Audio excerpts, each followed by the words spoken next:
What's up, everybody? Just want to tell you how you can come support the show. Go to truthzilla.org/donate for value donations. There's like CASHAPP, Bitcoin, all that good stuff. If you want to get a nice, awesome Truthzilla t-shirt, Ed's got one here, World Economic Forum. You'll own nothing, you'll be happy. I got one here. Ever wonder if you would have complied in 1930s Germany with a picture of a mask? Now you know. So I feel these are both very appropriate for today's guest, Whitney Webb. You guys like that's all right. You saw it correct in the title, Whitney Webb. Oh my God, crazy. So also got to shout out our sponsors, Truthzilla.com. I shouldn't say it that way. I have to shout out our sponsors. It's an honor to shout out our sponsors, dude. Truthzilla.com. Advanced TRS is such an amazing product, dude. Yes, if you're struggling with any sort of eczema, if you got like just feeling kind of just any autoimmune stuff. Yeah, autoimmune stuff. Like give it a shot. You can pretty much eliminate that stuff in a very rapid way. Like it's just crazy. Like I've been on it for I'm still in my first bottle, so that means I'm still in my first 30 days. But I'm just I'm feeling sharp, dude. I'm feeling on it, man. I'm ready to eviscerate this new world order, man. It's insane. Yeah. It's insane. Yeah. So there you go. Get as emboldened as you can to fight the New World Order with Truthzilla.com. There you go. Take my sprays this morning. There you go. Don't forget to take your sprays, Ed. Anyway, I will. So also we got Cody's Crystals. Cody! Yeah, Cody. At Cody's_crystals at Instagram. Go check him out. He's got all kinds of cool stuff. He does amazing live streams. Dude, he sent me a video of he was on his porch polishing rocks, listening to some music that we're all familiar with. It was pretty cool. It was really good. He was listening to the Truthzilla theme song, polishing rocks on the porch. He sent me that video. I was like, yeah, that's so cool, Cody. So right on, you guys. Check out Cody's_crystals on Instagram. So yes. Also, we got a shout out locally here. Smiles in Schools. Smiles in Schools is an organization that's fighting the local school boards, trying to eliminate mask mandates and just just doing what we encourage all the time. Organizing parents to make your voice heard to these school boards and to just see if we can move the needle on that. Yep. So you can find them on Instagram at Smiles in Schools, and then also if you want more information, send them an email at smilesinSchoolsLaneCounty@gmail.com. Yep. So I think is that it? Anything else? It's a great interview. Awesome. Enjoy it. Enjoy the show.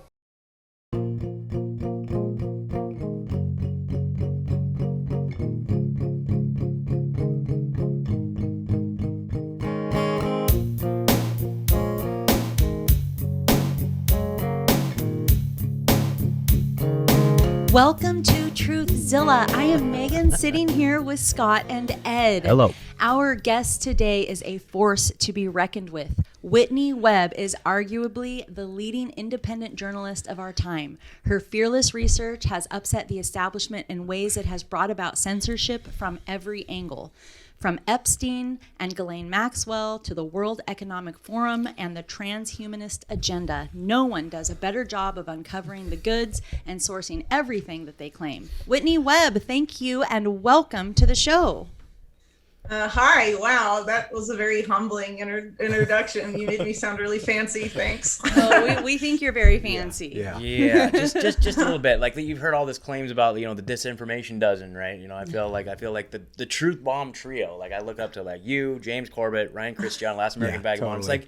It's you guys have reinvigorated journalism, you show them what journalism should be. And then when I read a mainstream media article, I'm like, where's all the links? Where's all the sources? What is going on here? My brain can't compute it. It's just embarrassing. They don't do that, though. They're just government officials say, and then they just... It's just embarrassing, and it's so embarrassing. And it's just I feel like you guys are just such a great source. To these people that I'm talking to that are just so far removed and have no idea what's going on. I'm like, well, here, check this out. You're one of the people that I send people to, and I feel like you're just...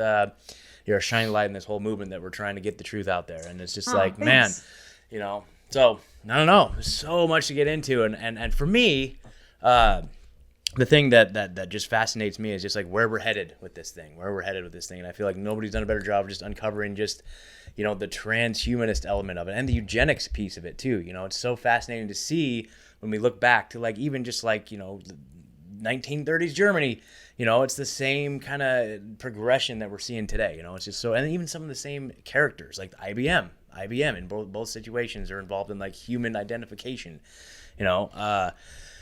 So crazy. And then just the World Economic Forum is so open about it, and people, that's one of the things too I like to say to people. It's like they maybe have a huge disconnect from this, and I always say, hey, what about the World Economic Forum, the Great Reset? Have you guys heard of that? Well, no, what's that? It's a great place to start, So I don't know.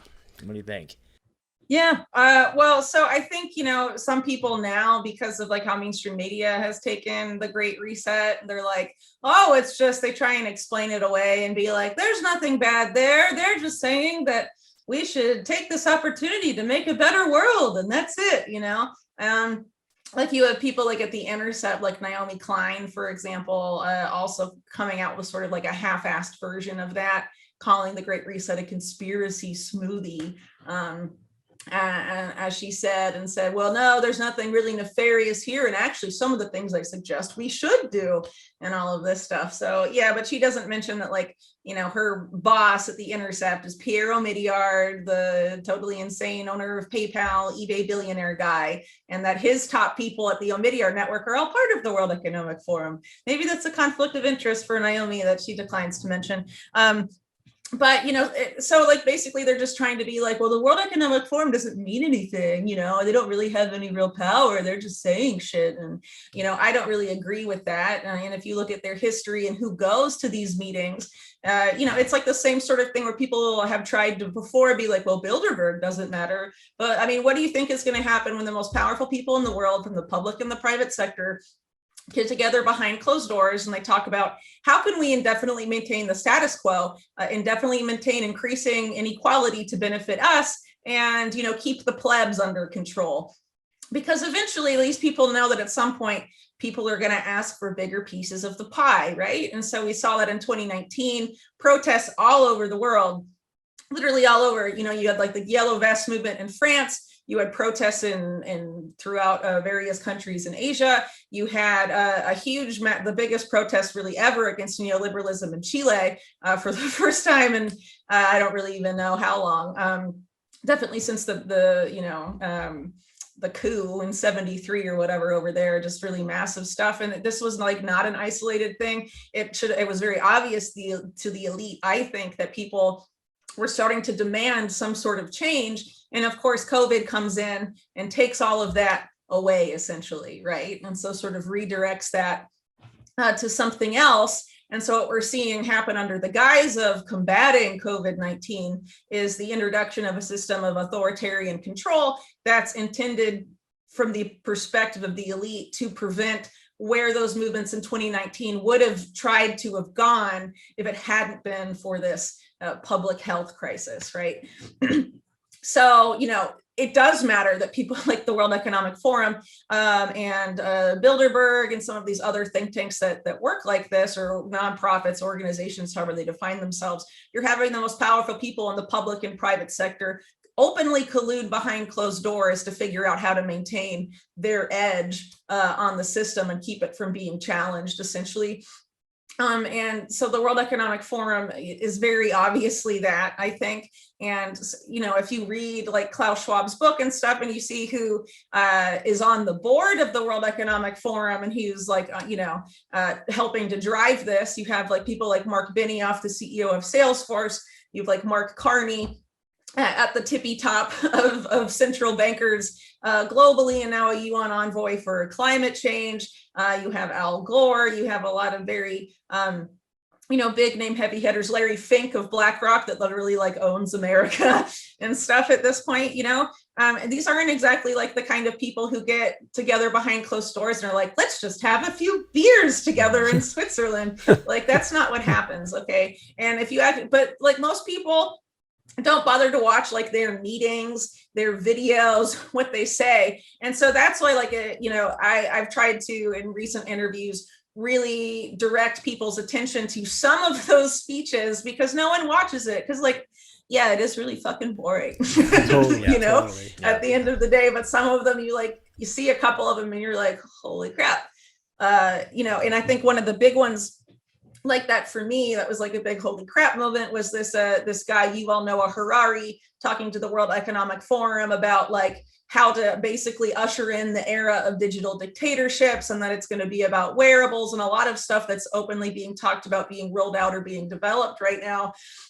specifically in the West, and what this means from the perspective of the World Economic Forum, the mass adoption of that, and then the forces driving that are all part of the World Economic Forum, like Silicon Valley, for example. And then they get there and they meet with governments, and, I mean, I don't know, public-private partnership is just like code for fascism, essentially. And they openly want to remake the economic system. And you don't just have the World Economic Forum doing that. You have various movements with a lot of overlapping figures in the elite doing that, like this Council for Inclusive Capitalism with Lynn Forrester de Rothschild, the heads of MasterCard and Visa. You have Mark Carney, again, World Economic Forum.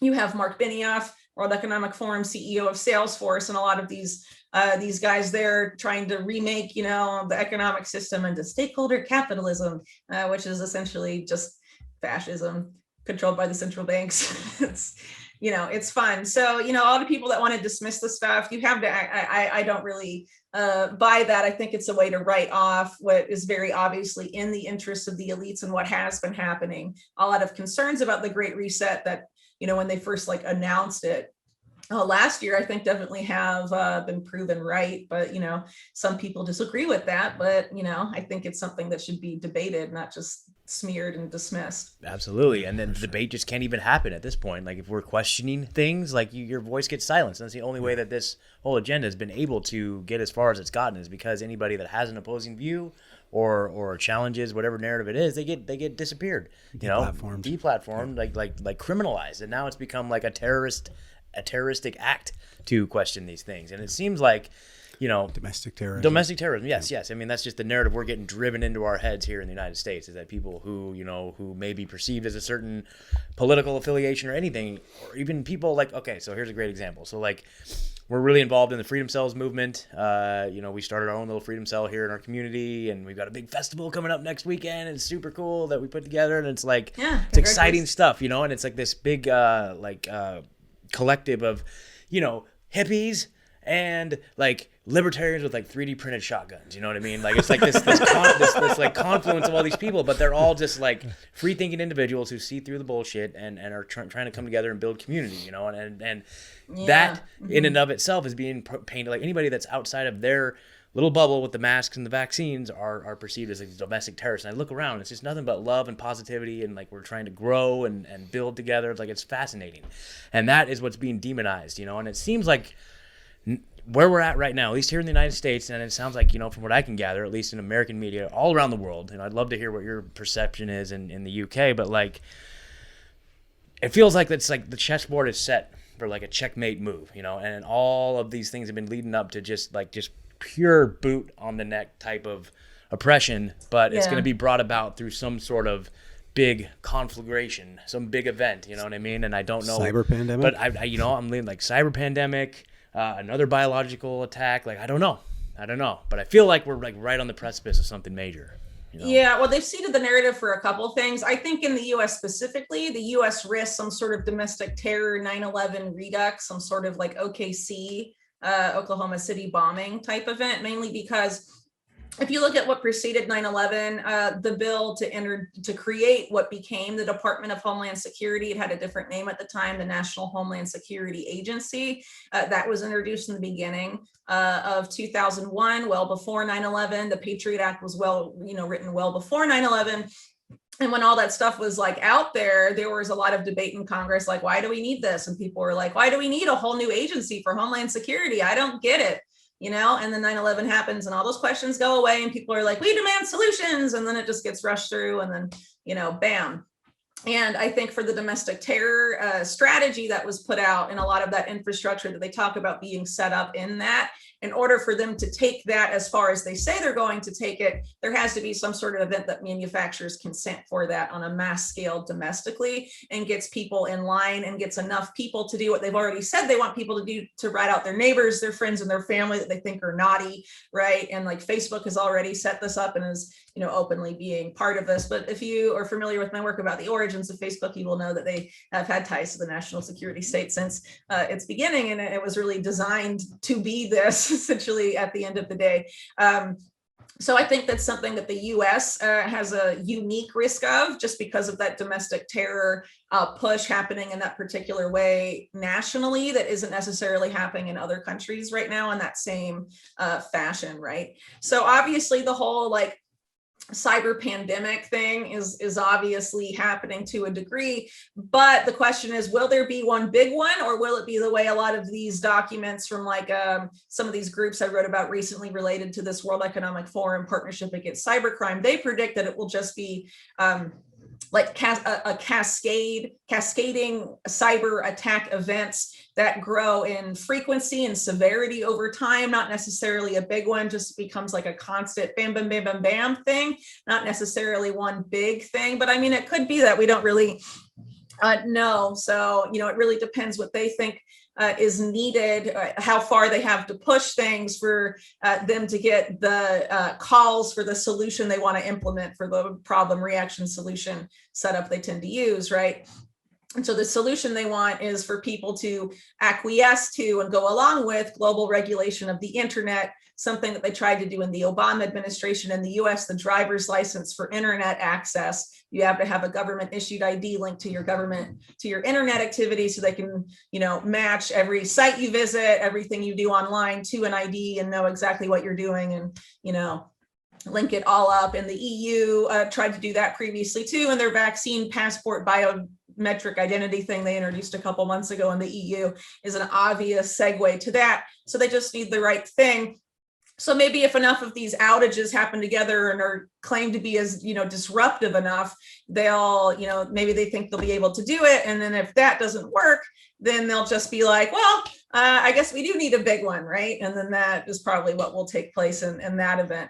But the other thing that I think is being set up, and I honestly think it's probably the most dangerous on a global scale, is I've talked about this a couple times. So before the Davos, the World Economic Forum annual meeting, which was all virtual, but took place this year, they have like Agenda Week where they talk about their agenda. And so Klaus Schwab is like the first speech, right? And he's like, basically, this is what's going to happen over the course of 2021, right? And this was back in January before a lot of stuff that he said was obvious, but so far some of it obviously has been quite obvious. One is that, you know, this is the year that will move beyond over the course of the year, the fear of COVID-19 as it played out last year on a global scale.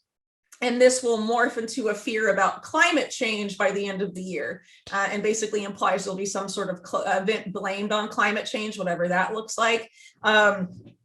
And that there was going to be this basically a shift from COVID to climate change. And a couple months after that, you have Bill Gates, who, you know, throughout the whole COVID thing was going on his media tour about pandemics and the future pandemics and pandemic 2 and the final solution and all the stuff that he said when he was making his media appearances. He starts making media appearances about climate change, has a new book out on climate change, and starts changing the narrative. Obviously, they've retired him a little bit because, you know, the Epstein stuff came back up again for him, and the divorce and all this stuff. But then you had stuff like, you know, I'm not necessarily a big fan of Project Veritas because they have a lot of ties to the Blackwater guy, but they did get that CNN technical director on video saying, oh yeah, we're shifting to climate change, essentially saying like they'd gotten this memo to sort of shift the fear porn from COVID to climate as well. And that was around the same time. And so, you know, a lot of these extreme weather events we're seeing talking about climate change, but at the same time, they're talking about food shortages all over the world. If you're familiar with like Christian Westbrook, Ice Age Farmers work, that's very obvious what's happening there. And in the case of the UK, it's going to be really hard to blame it on climate change because it's basically they're creating it through labor shortages and through business decisions and policy decisions. So it's, but it's obviously going to happen at some point at the end of the year. And they've basically made the case that it's inevitable. So it looks like this climate change event that will freak everyone out at the end of the year is going to be some sort of a supply chain famine thing. And because a lot of the cyber attacks up until this point have been supply chain disruption attacks, attacking third parties that were called essentially supply chain attacks, like SolarWinds has been called that. The last one that took place recently that was called, the company was like CASHAPP or something, was also like this third party supply chain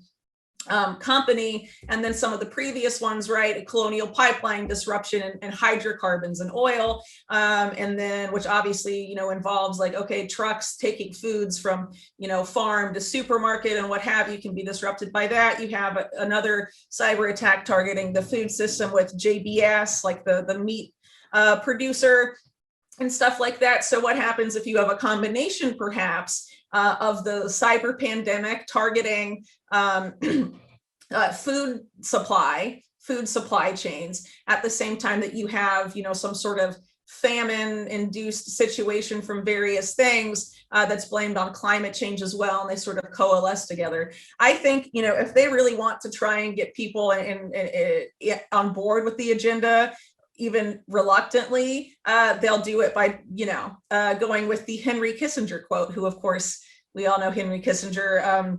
His mindset is very much the mindset of this crowd driving this, but he's relatively famous for several quotes. But one of the quotes is, if you control the food, you control the people, right? So what better way to drive people into the arms of government if they're starving? And, it's like, well, I already wrote about last year how a lot of these policy documents with like the vaccine passport and combating vaccine hesitancy and a vaccine update was to link state benefits, including like SNAP benefits for food stamps to your vaccine status, right? Or like if you want food assistance from the government, you have to have your digital wallet with the Fed coin, the digital dollar on it, because they've already said future stimulus is going to be paid out in that once it's available, right? And that's to be set up with the vaccine passport and the biometric ID, because the vaccine passport infrastructure, as it's been set up, is set up. I read about this in January. It's set up to be the vaccine passport, but also with infrastructure in place to include a digital wallet, your financial activity essentially, and a biometric identity thing, which ties in with the whole internet access thing. So this is essentially what they're going to try and drive people into, according to Klaus Schwab, by the end of the year. But, the timeline may change because it may take them longer. Things may not go as planned. There may be more resistance. People that they're counting on to help orchestrate this shit may be like, I don't really want to be a part of this, or some other thing may, obviously things can happen between then and now, but basically how he announced it was some sort of calamity by year's end. I don't know. And then in the US, they've been talking about this bioterror thing a lot. And Biden was like, dark winter, dark winter, dark winter all the time, And you have a lot of talk about that. Last year, the pandemic too, and all of this stuff. But really, I think at the end of the day, the point is if their existing plans don't work and they fail and people are too resilient or able to like resist this, especially if it's like a famine type situation, if people are able to like produce their own food and resist that and not be forced into compliance because they're starving, they'll throw the kitchen sink at us, really. And that's why I think they've already like seeded the narrative of even aliens and all this other stuff. If things don't go the way they want, they'll really just throw everything they can think of at us. Yeah, absolutely. It almost feels like they're juggling too many things though at one time. It's like you said, if one thing doesn't fail, they have plan Bs for everything, I'm sure. But I feel like we're just trying to attack the vaccine narrative. Most of the time, because I feel like that's going to be coming door to door here pretty soon. I feel like that could drive some other things though. With the door to door, that's going to obviously cause some disputes, which could be blamed on domestic terrorism. Exactly. They shot the door-to-door guy. Yeah. Blah, blah, blah. Yeah. I think that's by design, to be honest. They're using him as bait. Definitely using him as bait, I think. Definitely. Yeah. Another thing that you can look at, like that would be nice to tell the volunteers going door to door that they're bait. You're bait. You're literally to bait. Anger we're baiting these domestic terrorists. Yeah, exactly. What they, back to the Club of Rome document talking about climate change in the sense that this is the enemy of humanity is humanity itself, right? It's like this faceless entity, right? And all of these narratives have the same kind of element to that. We have the cybercrime, like it's these faceless criminals. We don't know what the invisible enemy. The War on Terror had that too. It's all the invisible enemy. It's like the cybercrime, climate change, the invisible enemy. Viruses. It's all the invisible enemy. So it's just like the perfect out for them to just completely avoid any sort of accountability on any of it. And there's never going to be an end. That's the thing. It's like people. It's built into it though, because if it's an invisible enemy, it means regular people can't know it, they can't see it, and they can't understand it. They're just told it exists. So they have to trust the people telling them it exists, how to solve it, and when it will go away, right? And so that's sort of how the war on terror worked. You know, we just, okay, there's terrorists, and we saw this event, and so we're scared, and we're going to believe you about who the terrorists are, what we have to do to stop them, and we will trust you to tell us when things are safe, right? So it puts all the power into them to set the narrative about everything, essentially. And that's not just for the war on terror, that's for the other things you mentioned as well. Anytime you have an invisible enemy, it's because it's a concentration of I guess knowledge about the invisible enemy in the hands of people who claim it exists in the first place. Yeah, what happened to terrorism, by the way? Do they It's still all domestic now. We're sitting at this table. It's just domestic. We're sitting right here. Oh yeah, that's right. Oh, it's totally. Don't remember we're labeled QAnon? Come on. Like, well, see, that's the thing. Is like that was the claim, is that they hated our freedom, but now that we don't have any freedom, maybe they don't hate us anymore, right? So I think there you they go. still hate us. So there you go. I don't know.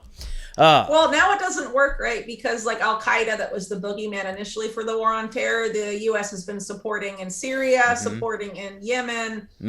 It kind of falls apart after a while. And then people are like, why are you supporting them? And they're like, oh yeah, well, they may have attacked us on 9/11, but you know, if you look back in the history, we actually made them in the 70s and 80s with Operation Cyclone. You know, so they've always been like a proxy for the U.S. and that's why it wasn't really that hard for them to blame them, I think, for 9/11 so quickly, because it's like, well, what are they going to say? No, I mean, we like made them and fund them and own them essentially. So yeah, crazy. So anyway, all right, I want to steer it back to the whole transhumanist thing, because I feel like that's where the meat and potatoes of this stuff is at. And I feel like, I know you've been on a lot of shows lately, I know you've been talking about it a lot, but I really want to highlight and really point people to our listeners, if you have not checked out her article on the Welcome Trust. Like, this whole thing is just insane. And maybe you can just give us a summary overview with the time that we have. You know, what are we looking at here in terms of that? Like, in terms of like, the thing that just shocks me the most is just like how they're coming for the kids. Again, they're coming for the kids in this whole transhumanist agenda. It's just insane. Yeah. On that end, that's why I also think I have a new contributor to my site who is working on some lengthy stuff, so it takes some time to come out. But he had one article, John Klezak, and he writes about like ed tech, like educational tech, and this effort to remake education to basically be like a transhumanist enterprise in a sense. And also industries that tend to most of their audience tend to be like either kids or teenagers or whatever, like video games or whatever. Obviously there's adult gamers, right? But in terms of like segments of age groups, you have more people playing video games when they're young than when they're older necessarily. Just in general, right? And so, you know, the guy that used to be a Microsoft executive, but is the CEO of Valve Entertainment, which is involved, they like, well, I just know them because they like made the Half-Life series or whatever, but they're like involved with a lot of stuff like well, I guess no one plays Counter-Strike anymore either, sorry, I guess my knowledge is kind of dated, but anyway, they like make video games that people still play apparently. And anyway, the CEO is saying the future of this is brain machine interfaces. That's the future of video gaming. And if you're in the video game industry and you're not building games for brain machine interfaces, you're gonna be irrelevant by like 2023 and stuff, right? And so they're trying to do it the same way with education, even early childhood education. They're attempting to just make it like all just tech focused. And obviously COVID is like a segue for that. It's Zoom school, and then Zoom school becomes progressively more invasive and more based in virtual reality and augmented reality and whatever over time, right? So that's, you know, a different angle. So anyway, my article, just sort of wanted to explain some of those other angles in addition to this one. So the article wasn't expressly about the Welcome Trust. It's about a new project of the Welcome Trust called Welcome Leap. The first time I wrote about the Welcome Trust was in the article that got me kicked off of Patreon and on the Forever Naughty list. That was about the Oxford AstraZeneca vaccine, because the people who developed that used to work at or still work for the Welcome Trust, which is a very controversial organization as it well, it is if you bother to look into it, you know, and don't just take their word for it about what they do, and you look at what they actually do and their controversies and their lawsuits, and how people in Africa have sued them for stealing their DNA and commercializing it and doing a bunch of stuff. So obviously they're like not the best dudes. Yeah, so basically the Welcome Trust, I describe to people because it's not well known, especially in the US, right? A little better known in the UK because it's based in the UK. But in terms of influence over like medical research and healthcare and all of this stuff, it's like the UK equivalent of the Bill and Melinda Gates Foundation, but it's actually much older. Its origins go back to like the late 30s. And it's called the Wellcome Trust, Wellcome with 2 L's, because it was created out of the estate and will of Henry Wellcome, whose company Burroughs Wellcome is now GlaxoSmithKline. After a series of mergers, Burroughs Wellcome was dropped from the name by the time that they merged with Glaxo in 1995. And, it's now GlaxoSmithKline today. So there's less association visible to the public between Wellcome Trust and GlaxoSmithKline, but in the past, it wasn't necessarily that way, right? And so Henry Wellcome, though, in creating the Wellcome Trust, basically set up the same sort of model for philanthropy that Bill Gates and the Clinton Foundation, and actually the whole like Epstein crowd in terms of their philanthropic foundations, really got into in the early 2000s, which is when you have Gates make his foundation, the Clinton Foundation, Jeffrey Epstein makes the Jeffrey Epstein VI Foundation, and all of these guys, in that sphere do it. Though obviously like Wexner and those people had foundations before, but like this specific for-profit model of philanthropy that's disguised as not being for profit. Henry Wellcome made this up in like 1936. And so basically the way he did it in the Wellcome Trust is to create the Wellcome Trust and the Wellcome Foundations, which are essentially, merged and coordinate and do everything together. But the Wellcome Trust is the registered charity, and Wellcome Foundations are for-profit businesses, but it's called foundation, right? And so it's basically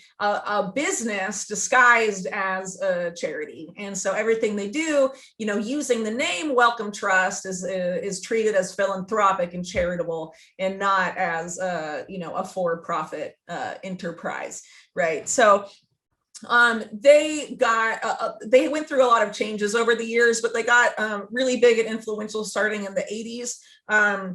And by the 90s, UK newspapers were saying their role in directing medical research, not just in the UK and globally, would shape the future of the human race even back then. Because today, and I think back then as well, they were the richest medical research focused charity in the world. So basically deciding what gets funded and what doesn't, not unlike the Gates Foundation would also do years later. So basically the Wellcome Trust's new initiative that has come out of COVID is called Wellcome Leap. And it was planned back in 2018, 2017. But when they launched it, they said, we need Wellcome Leap because COVID-19 was like the launching of Sputnik for the space age. COVID-19 is thus the impetus for a new global health age, right? They say. But of course, if you look at their programs, and the people they chose to run this shit, former directors of DARPA, who then go and make DARPA equivalents for Google and Facebook, and like brain machine interfaces and smart clothing and like all this stuff. And they openly say then it wasn't for healthcare applications. Now they're reframing that research as healthcare, essentially. And Wellcome Leap frames itself as being a global health DARPA. And this is very interesting because we know that first under Trump and now under Biden, it's actually going to be launched. There were efforts to create a health DARPA within the US, and it's called HARPA.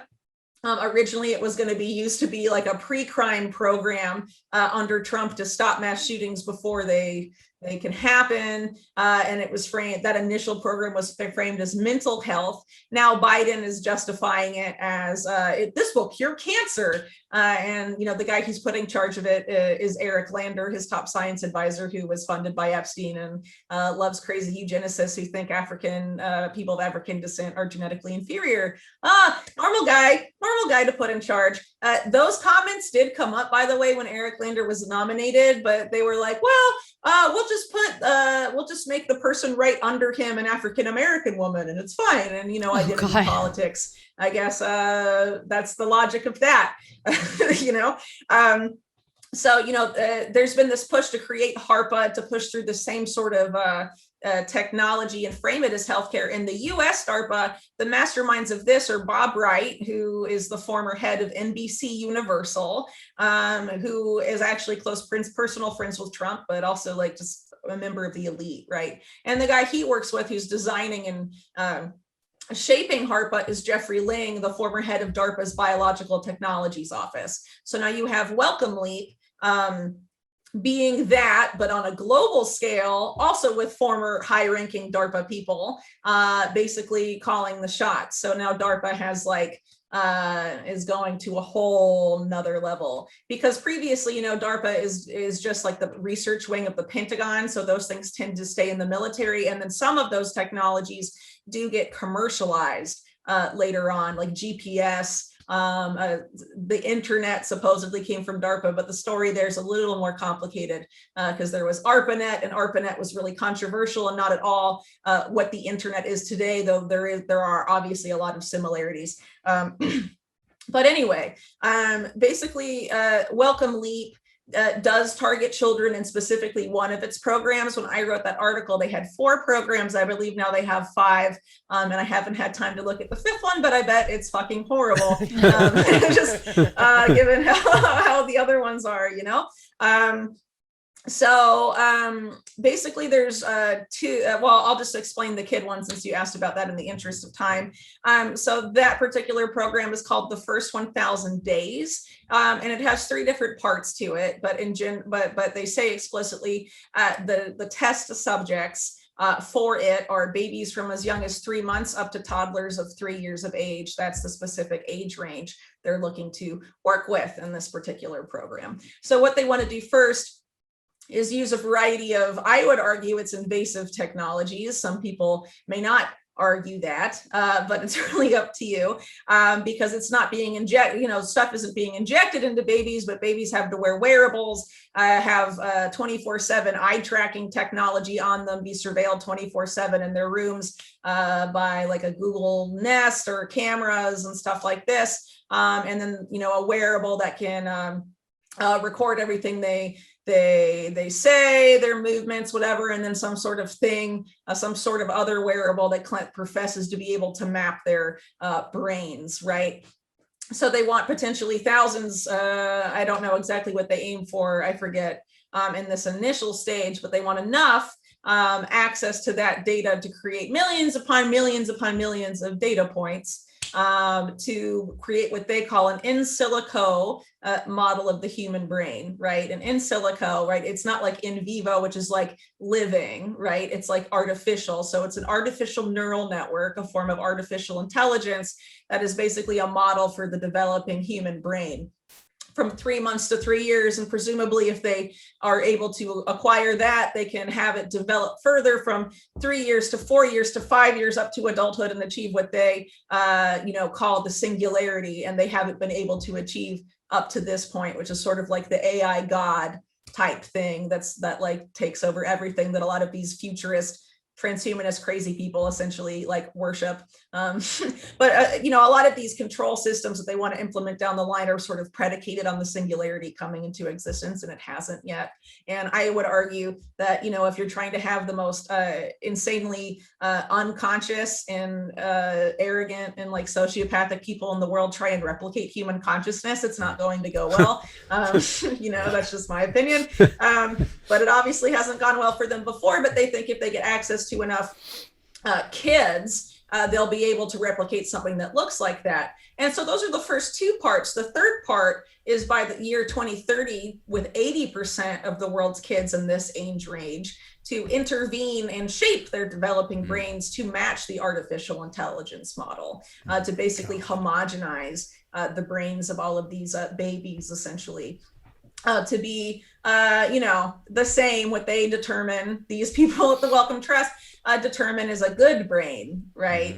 And obviously this has huge implications, because if they screw that up, right? I mean, what does that mean for like the future generations? But on a different sense, these people obviously just want like automatons and worker drones. This was like the dream of the Rockefellers in the early 20th century, to have like automaton robots that did the work at their factories and stuff, instead of having to deal with the problems of like actual people that have to sleep and eat and have families and want a decent standard of living instead of just being slaves, right? And this is what you could argue have been a problem of the global elite for centuries and centuries and centuries, going back to feudalism, and stuff like that, and arguably even farther back, the same issue of how do we get to stay on the top and be the elite and keep the people below us that maintain our standard of living in line, and that's essentially, I would argue, where this leads, but it's very predatory in the sense that it's going after very vulnerable children and or children that can't consent, and are obviously in the hands of these people vulnerable because they're babies, dude. So I think the only reason they think they can get away with this is because of what's happened over the course of the past year and a half with how far so many parents have let this stuff happen in relation to their kids, whether they're making their kids wear a mask every day, or even going so far as to have like infants and toddlers participate in experimental vaccine trials, and things like that, having seen how that has gone for them. They're like, yeah, well, we can get a lot of kids, Yeah, totally. That's so gross, man. Yeah, it's so insane. Like that's just one of their programs. Oh yeah. Oh, you got some more for us? I've heard you talk about that. You got some more for us? So they have 3 other ones, and apparently a new 4th one that I haven't looked at, so I can't comment on that. Okay, but I'll try and summarize the other ones more quickly. They have one program that's called HOPE, that's like human organ and physiology engineering, something like that. Where they basically can grow organs and human sort of like organic synthetic hybrid organs. And they claim it's for like organ replacement and stuff. It's basically a way to grow a human body. And then, they want this artificial brain, right? They want to develop with that other program. So what's really stopping them from like growing people and putting the robot brain in it or something like that, Well, I mean, that's how these people like think. And, this stuff was like, among other technologies that these people have either produced or attempted to research that have been like seeded in things like Star Trek. I mean, you have people like in Deep Space Nine, wow, this is so nerdy of me, sorry, but like there's like the Jim Hadar people who are like, there's like this super intelligent race that want to take over the world, and they build like an enforcer class, like soldiers, and they like grow them essentially in this way. They like engineer the body and they like control the brain, and they're genetically engineered to not be able to question authority and just work for these people and stuff. And like, oh my God, dude, the elite would love that shit. Yeah, oh, exactly. Like that's the best kind of enforcer class for them, that doesn't sympathize with the people they're, keeping down, and so, well, some people speculated that I've talked to in some of these interviews that maybe that's what that's for. Like I was talking to Daniel Estelin the other day, and he was basically positing it would be that, but they frame it for different reasons. They say it could be for organ transplantation, and maybe that's fine. But this thing about like human synthetic hybrid organs is like very cyborgy, right? And you also have the US military, for example, openly saying that by 2050, they want like cyborg soldiers essentially, and the transhumanist stuff in the US military is going really fast, really quickly. If you're in the service, I'd encourage you to look into the US Futures Command, that is driving a lot of this. That's specifically in the Army, but they've basically created a human augmentation institute in Natwick, Massachusetts, to test out transhumanist technology on soldiers, including like brain chips and stuff, to see how that goes. And then we have like the AI autonomous weapons Skynet shit that they've been they've had in their plans for several years. So yeah, this is definitely stuff that's of interest to develop for whatever purpose, but this is, in the hands of Welcome Leap. It's like, who knows how they'll use it? I mean, you put DARPA directors in charge of the thing. So, I think some of this military, US military angle is kind of relevant. Let's see, another program is Delta Tissue. And if I don't know if I'm going to have to see if I can find the part of my brain that, that has information on that program stored away. But they sort of frame it as like a genetic engineering gene editing thing from what I remember. And it's worth pointing out that the lady who they put in charge of this, Regina Dugan, the former DARPA director, is the person who greenlighted DARPA's funding of both the Moderna and Pfizer mRNA technology that is now in their COVID-19 vaccines. So this was sort of if I remember correctly, was a program about advancing those types of technologies as a way, but in a predictive sense. So like predicting, developing like wearables and different tools to predict if you'll get sick before you get sick, and then like gene therapies to fix the problem before it happens. But then you have to trust them that you're going to develop this thing in the first place. It could easily just be a segue to get you to consent to having some sort of stuff done to you, saying, well, we're going to tell you that, you know, if you don't do anything, if you don't take action now, next month you'll be super deadly ill. Right. And people be like, oh, no, I don't want to be super deathly ill, so I'll let you do whatever you want to me to save my life. But, you know, that you have to put a lot of trust in the person telling you that that's actually how it is. And a lot. But this is like an ambition of DARPA specifically for a long time, predicting symptoms before it happens. And there's been a lot of stuff in the pipeline about predicting COVID-19 before symptoms can emerge or it can be detected in a test and stuff. So there is sort of a long running setup for that type of issue. And then there's this whole, like what Ryan, Christian and I have talked about a lot, this sort of like pre-crime angle for medicine, because they also plan to apply this to mental health. And if you look at HARPA in the US specifically, it's pretty clear because their initial flagship program is focused on scanning people's social media posts for early warning signs of neuropsychiatric violence, and then prescribing different interventions that should be taken, including court mandated mental health treatment, house arrest, and potentially detention. If you're interested in that, that program is called Safe Homes. That's the abbreviation. And I'm pretty sure the first time I wrote about it was a spinoff on my Epstein series from Press News. That's about, can't remember the exact title, but it's something like how the CIA and Mossad and the Epstein network are using mass shootings as justification to build an Orwellian nightmare. Something of that effect was the title, because it was a lot of this stuff around the time when those shootings were going on, like the El Paso Walmart one, the shooting at this garlic festival in Garland, Texas, and all of these things were popping up in pretty quick succession. Right. And then they were like, oh, this is how we're going to respond to this. And at the same time, Bill Barr created this pre-crime program that's live now called DEEP, the Disruption and Early Engagement Program, that has a lot of similarities, but it's not quite where HARPA wanted to go. But like I said earlier, Biden is introducing the same HARPA that was being pitched back then, but not talking about it in this obvious like domestic terror, you have wrong think context, saying, oh, we'll develop a cure for cancer with this. Trust us, even though it's the same people and the same organization looking to implement it, right? So the last program at Welcome Leap is, I think it's called Multi-Channel Psych. And basically what it is, the one I described about toddlers, it's sort of like that for adults. They want to develop technologies that, like, if you're depressed, how to intervene to make you not depressed, but it's not really about treating depression in the sense of helping you feel pleasure and like improving your quality of life. It's about targeting only the aspects of depression that prevent you from being motivated to achieve a goal, like being a good worker bee, essentially, right?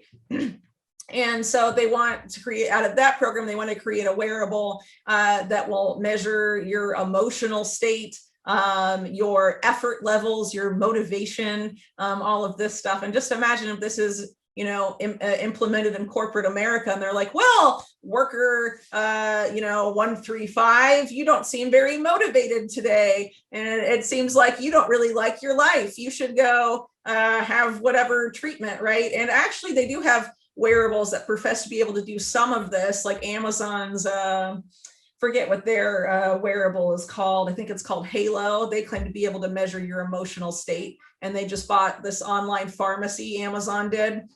So they'll be like, you sound sad. You sounded sad today from like 10 to 12. Do you need antidepressants? We'll send them to you in the mail by drone. Like, that's the future of Amazon, but they want to take this even farther and, effort motivation levels, specifically about treating parts of the brain that interfere with you wanting to complete tasks and stuff like that. So it's pretty Orwellian. And they also want to develop a technology that if they determine, the other wearable I just mentioned picks up like warning signs for them or whatever, to some other sort of device that they want to develop to directly interrogate the state of your brain at that moment. But these are all ambitions that they want to complete within 10 years. But they're going for it. And these are people with a lot of money. These are people that aren't just like small fry, crazy mad scientist people. They're mad scientists. You can easily argue. I would certainly argue that, but they're very well funded and they're very influential. And through people like Regina Dugan, they have a lot of ties to the U.S. national security state in Silicon Valley, which obviously stand to benefit from these technologies being widely implemented. And the Wellcome Trust, of course, a global force in healthcare and influence a lot of medical schools, a lot of medical research institutes and whatnot. And the Wellcome Trust itself has tons of these institutes that are part of the Wellcome family in its name. So, hello. Oh, too much truth. Am I back? Sorry about that. There she is. Yeah, no worries. Dropped out. Okay, perfect. Awesome. So we definitely did want to cover real quick because I know you got a book coming out here soon on the Epstein. Well, soon, early next year. Okay. So it's kind of been pushed back a little bit. I was hoping maybe, do you have any, I know you've been doing so much work and the COVID, the transhumanist stuff, but have you dipped your toe in any of the current Ghislaine Maxwell situation at all? Is there any new updates that we need to know in that regard? Or okay, so I'm not closely following the trial. The documents that come out where they're like new document dump, they're mostly stuff that's already been released or it's like heavily redacted and it's like generally useless. What's interesting to me is to see people like the big name mainstream media Epstein journalists like Julie Brown, right, coming out and saying, well, actually, it was Ken Starr who was the mastermind behind the sweetheart deal, essentially absolving Alan Dershowitz of any involvement, which is pretty interesting because Alan Dershowitz was on that same defense team. He was accused of the same crimes, participating in the criminal scheme itself directly by the most high profile victims in the case. Has a lot of ties to that network, not outside of Epstein. You could argue easily because of his the accusations against him that he was heavily blackmailed and compromised by Epstein, right? So obviously has an interest in doing that, has a very cozy relationship with Israel's government, among other things. So why absolve him completely? That seems very odd to me. But Julie Brown's book that this is being used to promote is being published by HarperCollins. That's owned by Rupert Murdoch. Rupert Murdoch was one of the people, along with like Trump and Ace Greenberg, who originally hired Epstein for his job at Bear Stearns and was close to him throughout his life.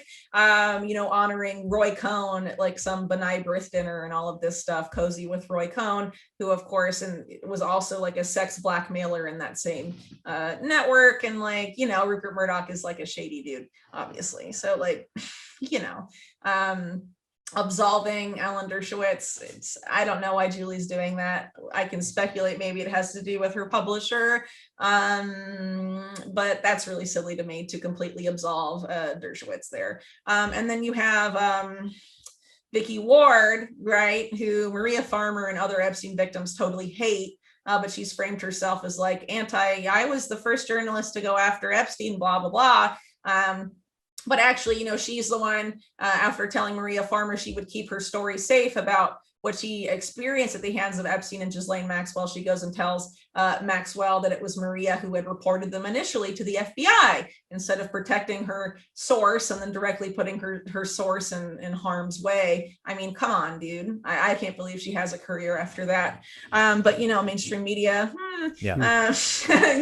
they work in not so mysterious ways, but ways that are often highly unethical. So that's why that's that way. But she's promoting her recent podcast all about Ghislaine Maxwell, who she has lots of conflicts of interest with anyway, and came out with the story like, Maxwell ran into the arms of Bill Clinton to get away from her awful relationship with Jeffrey, which is like, what? Into the arms of Bill Clinton? the guy who, like, we all know what he's done, you know? And it's not like, you know, I mean, look at his marriage with Hillary, dude. Like, you're going to run into his arms and just be like, comfort me, Bill. When Bill is like, can I get it wet or something? Yeah. Like, it's obviously, Yeah. you know what I mean? I mean, it's just like the most clownish fucking, angle I've ever heard. And this is a continuation of what the mainstream narrative about Epstein has become. Everything bad about that scandal is put on Epstein because Epstein's dead. So we can say whatever we want about him and everyone that's alive. Well, they were just other, you know, they were also victimized by Epstein, but just in other ways. Like, that's the narrative, official narrative about Leslie Wexner. And now it's becoming the official narrative about Ghislaine Maxwell. I would argue this is to pave the way for what I said when she was arrested last year, and people were like, "Oh, Whitney, blah, blah, blah." Yeah, well, they're setting this up because she's going to get, like, either let off really easily or let off entirely, and so they're just paving a narrative for that, and they're just going to be like, "Well, she was, you know, manipulated and abused by Epstein too," and stuff like that. I mean, that's where this is going. They're not going to send a Maxwell to jail. I mean, look at who her father was. Look at what she did for the same intelligence network. Her siblings, intimately involved in that same intelligence network, they don't get any coverage, like Isabel and Christine, who are obviously the most damaging. And then you have her brother, I think it's Ian, or maybe it's the other one. Anyway, they like made some a group to go and promote the real Ghislaine in the media and all this stuff. He's been doing a lot of media appearances in the UK, trying to say, like, she's being tortured. The prison she's in is like Guantanamo. We don't even have a freaking mugshot, dude. Like, honestly, a lot of people don't even believe she's in prison, to be honest, because they didn't arrest her for a year and they knew where she was the whole time. They claimed to have arrested her in this dramatic SWAT style arrest that turned out didn't actually happen, and all of this crap. I mean, it's just like, it's a clownish narrative. And I would argue the only reason they claim to even have arrested her is because after Epstein died, the story didn't die and get memory hold like they wanted. And people were like, well, what about Ghislaine? Why is she still on the loose? Why don't you go after her? And so they thought maybe they could memory hole it this way, right? And they're just going to absolve her and whatever. And none of these freaking mainstream media, Epstein influencers, whatever, give a shit about the victims. And that's very obvious, especially in the case of Vicky Ward. I mean, look what she did to Maria Farmer back in the day and how she's trying to profit off of that story now without admitting the huge... that royal fuck up, you know? I mean, it's just totally outrageous what she did, because obviously Maria Farmer had to spend decades in hiding after that. Vicky Ward should use some of the proceeds from her Epstein journalism and book deals and whatever to compensate Maria, I would say, but that's not going to happen. You know what I mean? So yeah, so I haven't been following the trial closely, but that's because, you know, as soon as she was arrested, I was like, yeah, it's not, no. And people were like, is she going to be Epstein in prison and all of this stuff? I mean, I don't really see that happening. And given the narrative we've seen rolled out now, I don't see it happening either. The Maxwells are at a different level than Epstein was. Okay. They're like a elite intelligence linked family. Epstein was like a dude, his brother in on it to an extent. Right. But with real estate stuff, it's different. And, you know, his parents aren't part of like this elite, whatever, like Robert Maxwell was like, you know, very important in those spheres, you know what I mean? So it's very different. I think it's a very different situation. Right on, Whitney. Thank you so much. Holy crap. Yeah, this has been such a pleasure, such an honor. Can you tell the folks? Can I ask one more question before we go here? Yeah, sure, that's fine. I just want to know, you know, with knowing all you know, you went from Chile to the UK and now you're coming back. I feel like you've lived in some pretty oppressed places. Is just kind of a personal question. Why Chile and why UK? Well, so I lived in Chile before the COVID stuff, and it was actually pretty like okay then, you know, because it's kind of complicated. My personal life is just really silly most of the time. But I haven't been living in the US for a really long time. I left pretty much as soon as I graduated college. I'm 31, really disillusioned with people my own age. I was like, don't you see how fucked things are? And they were like, meh, I have TV and beer. I don't care. And, and even in like the punk and metal scenes where you're like, yeah, people are like, oh yeah, well, the government's actually not that bad and stuff. And, that like wasn't for me, but I'm from the South, right? So like maybe on the West Coast where you guys are, it's like different. I don't know. Yeah. So it's pretty excruciating here. Yeah. Right. So for me, I just was like, yeah, I'm not doing this, and so I went and I worked in Peru for a couple years. Got a little fed up with Peru because, you're a perpetual tourist there. Even if you live there and make Peruvian money in a Peruvian wage, it's like people are just like, I was living in Cusco, so maybe that's why. Which is like a tourist hub. But then I had like a thing happen where I needed to leave. My best friend that I worked with, I worked at a restaurant at that point in Cusco, was Chilean. And he was like, you will like Chile better, come with me. And then I went there and ended up staying. And then, I met my kid's dad and had my daughter, and, the cost of living is great, And so like when I worked at Mint Press, Mint Press is a great outlet, but they couldn't afford to pay me a lot. And there was no way I was ever going to be able to support a kid on that salary. Living in the US, kids are expensive, but in Chile, I could do it, and so that's a big reason why I stayed, I could rent, like before I left, I was renting a 4-bedroom house with like this awesome yard. It was like totally beautiful. And it was $400 a month. Oh my God. That's right? amazing. Yeah. And it was right next to town. Great. Obviously with the COVID stuff, Chile, arguably more authoritarian than even Australia, New Zealand, that changed the game. And if I hadn't gotten out, now you can only get out if you're vaccinated with their vaccine passport. Crazy.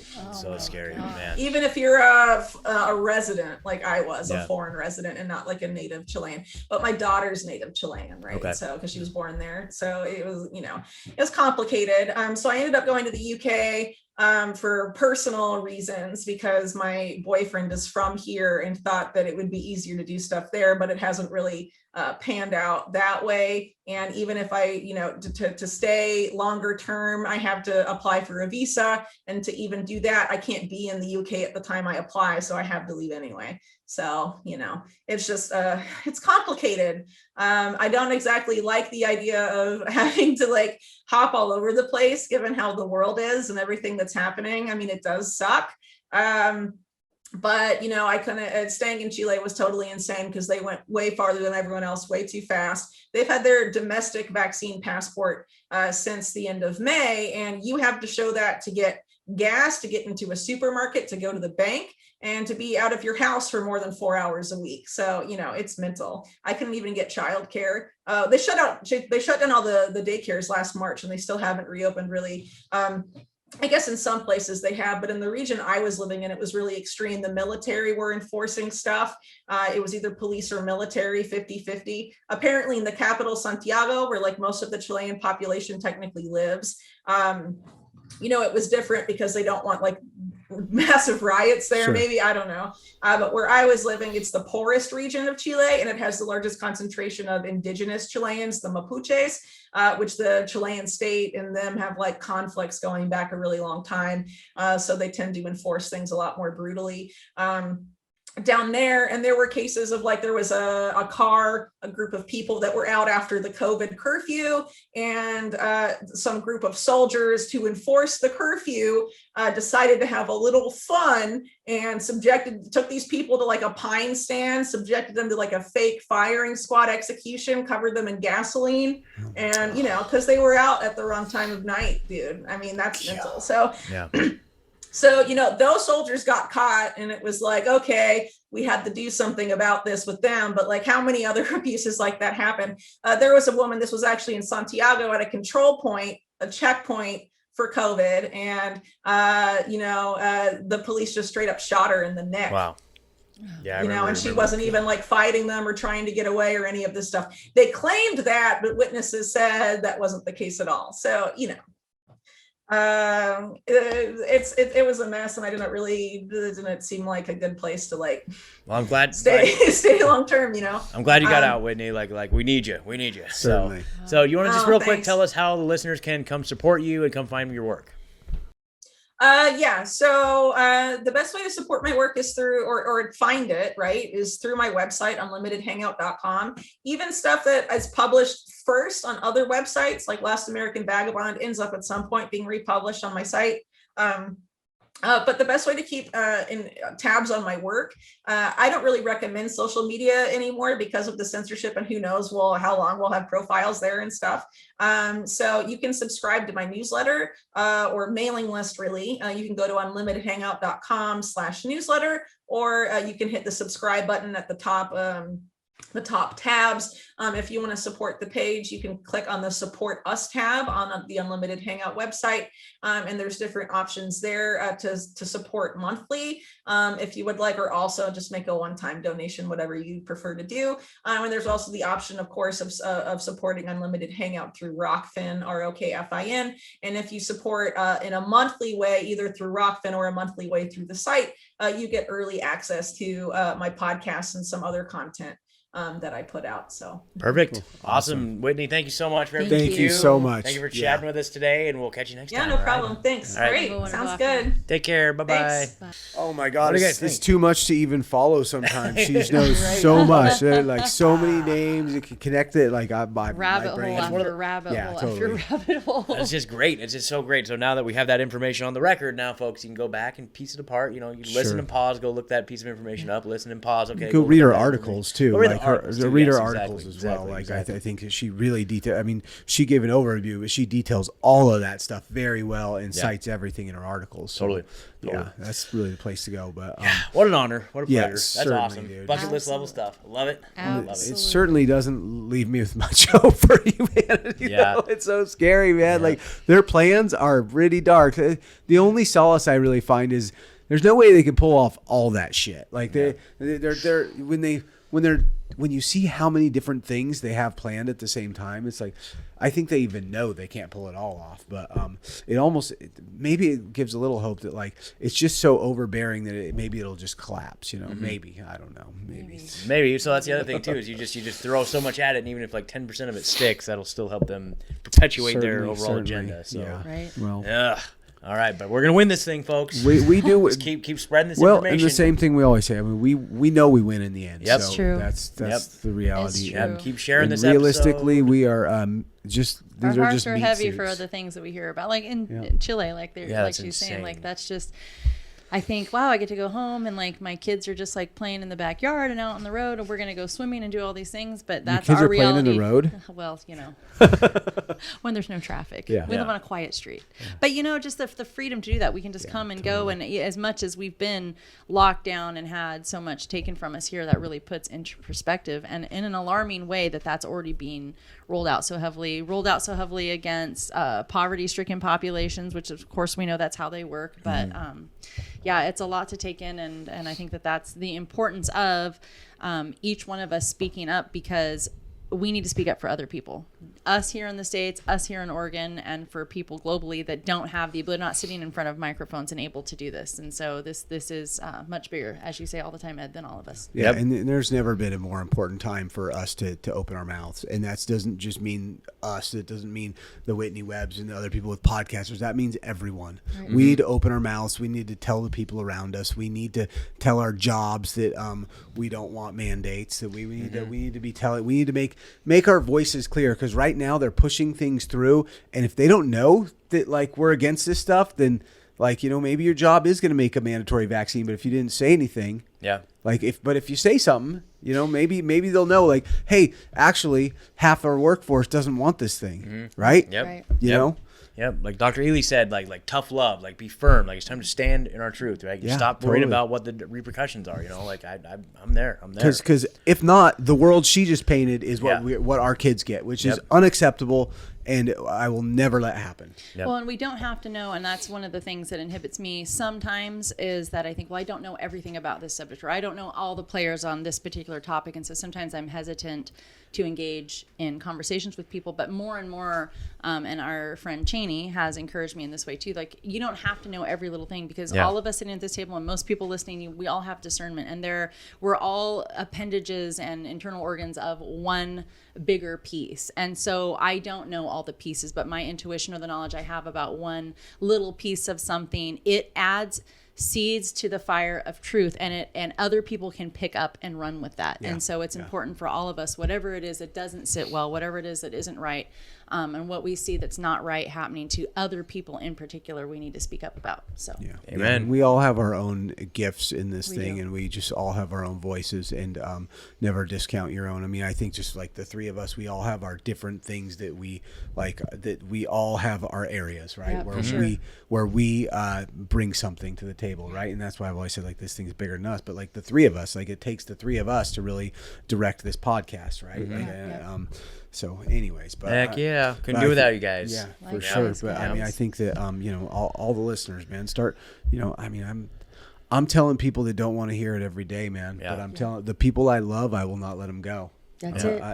And the people, there are people that like, you know, don't talk to anymore. But I'm almost, I don't know. I'm kind of almost feeling like a little rejuvenation to just like put it out there again, even if they don't want to hear it. Like, with not an expectation from them, but that I don't give a shit, but like, but I'm putting the information out there because you know what, you're getting bombarded with the media's bullshit. Yeah.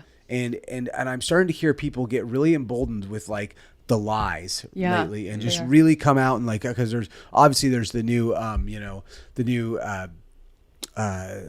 the pandemic, the unvaccinated, right? So there's a lot of people just really attacking, like it's all the unvaccinated's fault, right? Like it's so. And none of us are sick. And I'm not going to let that. I'm not going to let that happen. Right. I'm not going to let that happen. I'm not going to let that be seeded into the people I love. I'm not going to let that be seeded into all my surroundings. So I have to put my voice out there to put the opposition, because that's not the truth, and the truth does win in the end. Yep. Well, because if you repeat a lie often enough, it does take on the illusion of truth. Yes. But the truth always stands alone as the truth at the foundation of everything else, and that always is what will be seen. So.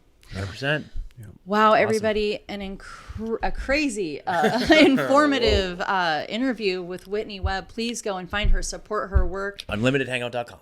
There you go. Until next time, everybody, I am Megan, sitting here with Scott and Ed. We wish all of you intellectual prosperity. Good night. Pew, pew, pew, pew, pew, pew, pew, pew. Ding. Yeah.